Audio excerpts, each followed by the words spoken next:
ហើយយកបងប្អូនកីឡាករឌីមសេរុមបន្ទាប់ពីយកឈ្នះកីឡាករប៉ែនកមហាម៉ាត់មកឃើញថាឡើងឈើតតែម្ដងបងប្អូនបាទឥឡូវនេះឃើញថាម្ចាស់បូរីគៀឆេងលីមបានធ្វើការឧបត្ថម្ភទឹកប្រាក់1លានរៀលរួមជាមួយនឹងផ្ទះមួយល្វែងហើយក្រោយមកទៀតអុកញ៉ាស្រីចន្ទថនក៏បានប្រកាសផ្ដល់រង្វាន់ដល់កីឡាករឌីមសេរុមនៅឆាប់ខាងមុខនេះខណៈដែលយើងមិនទាន់ដឹងថាតើអុកញ៉ាស្រីចន្ទថននឹងផ្ដល់អ្វីដល់កីឡាករឌីមសេរុមនោះទេបងប្អូនបាទអញ្ចឹងយើងចាំអត់ទាំងអស់គ្នាហើយសម្រាប់កីឡាករឌីមសេរុមមករយៈនេះឃើញថាឡើងជ្រើតតែម្ដងបងប្អូនបាទបន្ទាប់ពីយកឈ្នះកីឡាករផានសង្ហៈផ្ដួលផានសង្ហៈឲ្យបែកលោកកញ្ញាកដាលបញ្ឈប់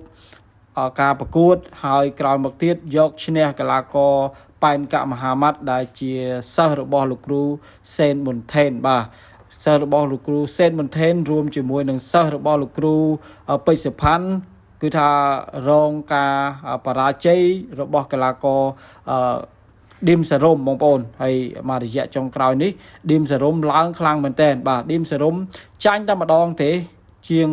730ប្រកួតនេះគាត់ចាញ់តែម្ដងទេខណៈដែលកីឡាករប៉ែនកមហាម៉ាត់គាត់មិនដែលចាញ់ទេឥឡូវនេះមកប៉ះជាមួយនឹងកីឡាករឌីមសេរុ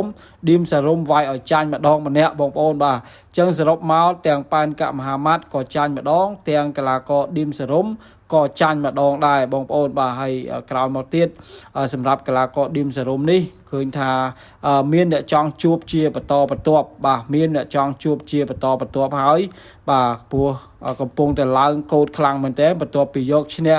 កីឡាករប៉ែនកមហាម៉ាត់ដែលជាកូនសិស្សរបស់លោកគ្រូសេនប៊ុនថេនបាទហើយសូម្បីតែលីរស្មីដែលបច្ចុប្បន្ននេះកំពុងតែនៅឯទឹកដីប្រទេសជប៉ុនដែលគាត់ទើបតែយកឈ្នះកីឡាករជប៉ុននៅកម្មវិធី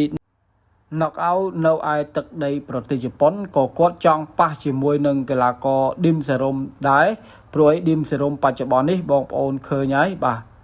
បន្ទាប់ពីគាត់យកឈ្នះកីឡាករប៉ែនកមហាម៉ាត់មកឃើញថា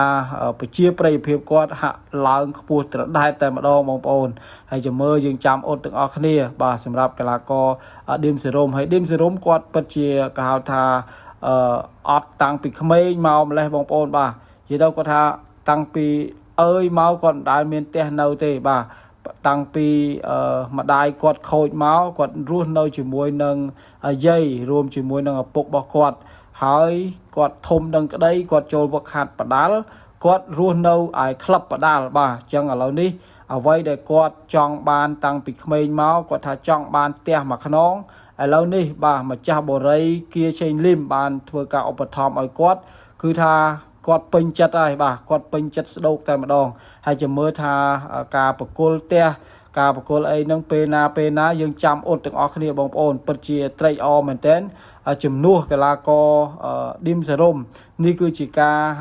ហៅថាយកឈាមស្រស់សាច់ស្រស់ឈាមស្រស់យកទៅដូរនៅអ្វីដែលខ្លួនចង់បានតាំងពីក្មេងមកហើយឌីមសេរុមមែនតើទៅគាត់ធ្លាប់មានប្រវត្តិចេញទៅធ្វើការវឹកហាត់នៅឯប្រទេសហ្វីលីពីនដោយនៅក្នុងក្លឹបរបស់ស្ដេចប្រដាល់ Manny Pacquiao បងប្អូនបាទហើយគាត់ទៅវឹកហាត់ប្រហែលជា3ខែជំនាញការចេញកដាប់ដៃហើយអុកញ៉ាស្រីចន្ទថនបានធ្វើការ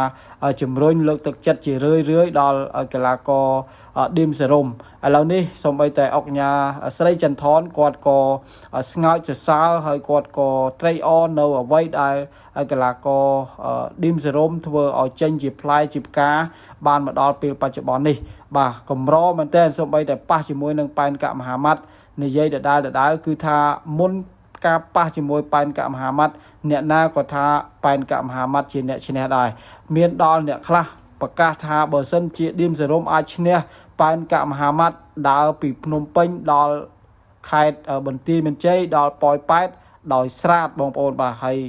ជាលទ្ធផលគាត់ថាប្រកាសថាដើរស្រាតគាត់ស្រាតមែនបងប្អូនបាទប៉ុន្តែដូចជាដើរបានតែប្រមាណទេដើរក្នុងរង្វង់រាជធានីភ្នំពេញនឹងទេអត់បានទៅដល់ប៉ោយប៉ែតអីទេបងប្អូនបាទតែអ្វីសំខាន់យើងសរសើរគាត់បាទសរសើរគាត់ដែលគាត់ហ៊ានធ្វើអ្វីដែលគាត់អាចធ្វើបានថាមនុស្សទូទៅមិនធ្វើបានគាត់អាច និយាយហ៊ាននិយាយហ៊ានធ្វើបងប្អូនបាទចឹងពិតជាសរសើរមែនតើបាទចឹងវីដេអូនេះបញ្ចប់តែប៉ុណ្ណេះសូមអរគុណសូមជម្រាបលាបងប្អូន